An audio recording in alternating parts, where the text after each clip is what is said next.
Hi, welcome to the channel. Today is the first day of 8th chapter that is Make Your Attitudes Your Allies. Let's start. Can you read minds? Reading minds is easier than you think. Perhaps you have never thought of it, but you read minds of other people and they read your mind every day. How do we do it? We do it automatically through attitude appraisals. Remember the song. You don't need to know the language to say you are in love. Bing Crosby made it famous some years ago. There's a whole book full of applied psychology packed into those simple lyrics. You don't need to know the language to say you are in love.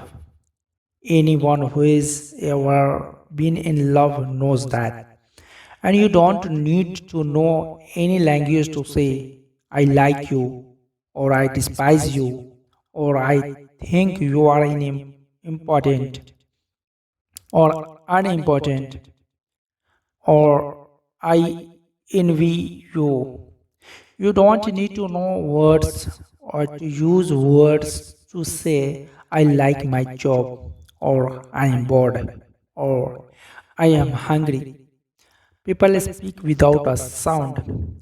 How we think shows through in how we act. Attitudes are mirror of mind. They reflect thinking. You can read the mind of fellow sitting at a desk. You sense by observing his expressions and mannerism how he feels towards his job. You can read the minds of salesmen, students, husbands, and wives. You are not only can you do. The expert actors, those in demand in movies and televisions, year after year, in a sense, are not actors at all. They don't play their roles. Instead, they lose their own identity and actually think and feel like the character they are playing. They have got to, else they would look like phonies and their ratings would plunge. Attitudes do more than show through, they sound through too. A secretary does more than identify in an office when she says, Good morning, Mr. Shoemaker's office. In just 5 words, one secretary says, I like you. I'm glad you are calling. I think you are important. I like my job. But another secretary saying exactly the same words tells you, you bothered me. I wish you hadn't called. I am bored with my job and I don't like people who bother me. We read attitudes through expression and voice tones and inflections. Here's why. In the long history of man, a speaking language even remotely resembling what we use today is a very recent invention.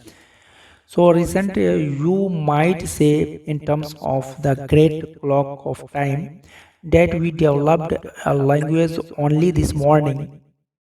For millions and millions of years, man got by with a little more than mange and gronge and grants and growled. So, for millions of years, men communicated with other men by body and facial expressions and sounds, not words. And we still communicate our attitudes, our feelings toward people and things and the same way.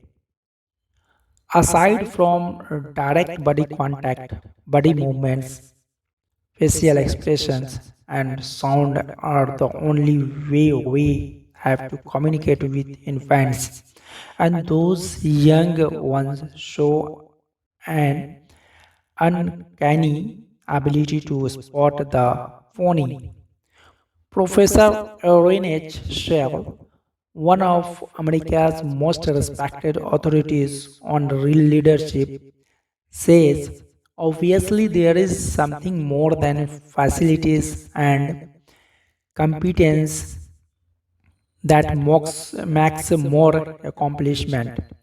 I have come to believe that this linkage factor, this catalyst, if you will, can be defined in a single word: attitude.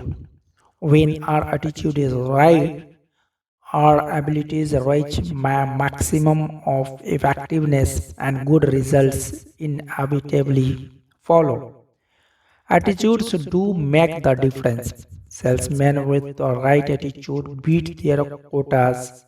Students with the right attitude make us right attitudes pave the way to really happy married life.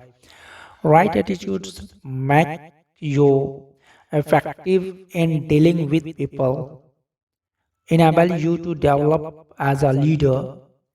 Right attitudes win for you in every situation.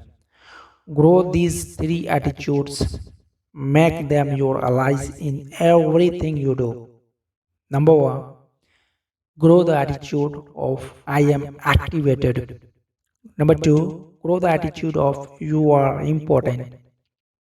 Number three, grow the attitude of service first. Now let's see how. Years ago, when I was a college sophomore, I enrolled in an American history class. I remember the class vividly, not because I learned much about American history, but because in an annual way I learned this basic principle of successful living. To activate others, you must first activate yourself. The history class was very large and it was held in a pine shaped auditorium. The professor, who was a middle aged fellow and apparently well educated, was nevertheless pathetically dull. Rather than interpret history as an alive, fascinating subject, the professor merely cited one dead fact after another. It was a frightful wonder how he could possibly make such an interesting subject so terrible dull. But he did. You can imagine the effect the professor's boredom had on the students. Talking and sleeping got so out of hand that the professor had to that the professor had two assistants patrol the aisles to break up a student conversation and wake up those who had dozed off. Occasionally, the professor would stop and, shaking his finger at the class, would say, I'm warning you. You have got to pay attention to what I say. You have got to stop this thing talking, and that's all that there is to it. This, of course, made little impression on his student, many of whom, as veterans, had gambled their lives only months before, had made history on islands and in bombers.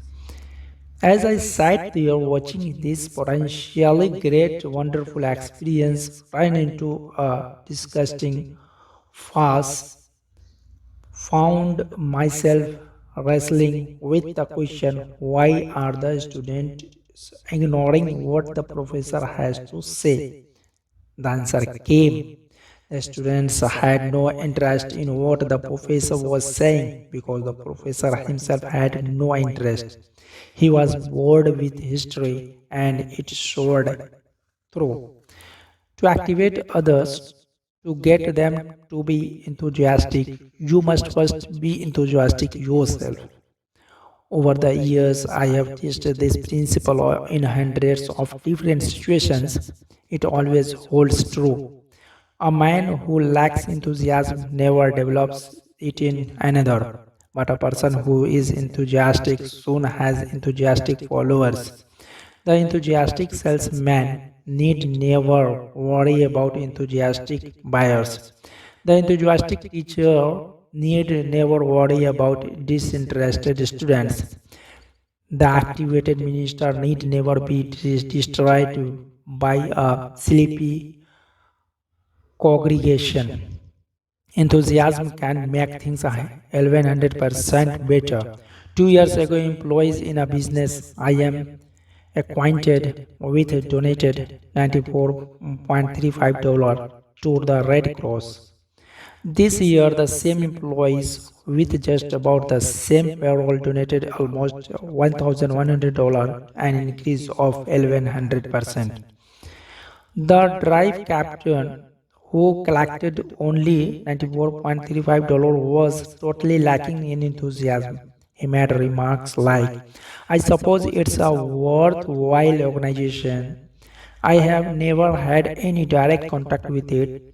It is a big organization and they collect a lot from the wealthy, so I suppose it's not too important if you contribute. If you can make a donation, see me. This fellow did nothing to inspire anyone to want to join the Red Cross and join it in a big way. This year's drive captain was a different sort. He had enthusiasm.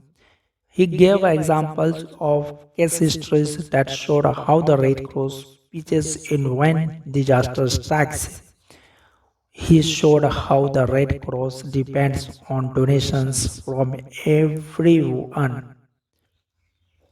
He asked the employees to be guided in giving by how much they would be willing to give their neighbor if disaster should strike him. He said, look what the Red Cross has done. Notice he did not beg. He did not say each of you is expected to donate excess dollars. If all he did was to show enthusiasm about the importance of the Red Cross, success just naturally followed. Think for a moment about a club or a civic organization you know that is finding a way. Chances are all it needs is enthusiasm to bring it back to life. Results come in proportion to enthusiasm applied. Enthusiasm is simply, this is great, here's why. Thank you so much. We will start next in the next session. If you are new on the channel, subscribe and press bell icon so that you will get notification about the new video upload. Don't forget to like and share.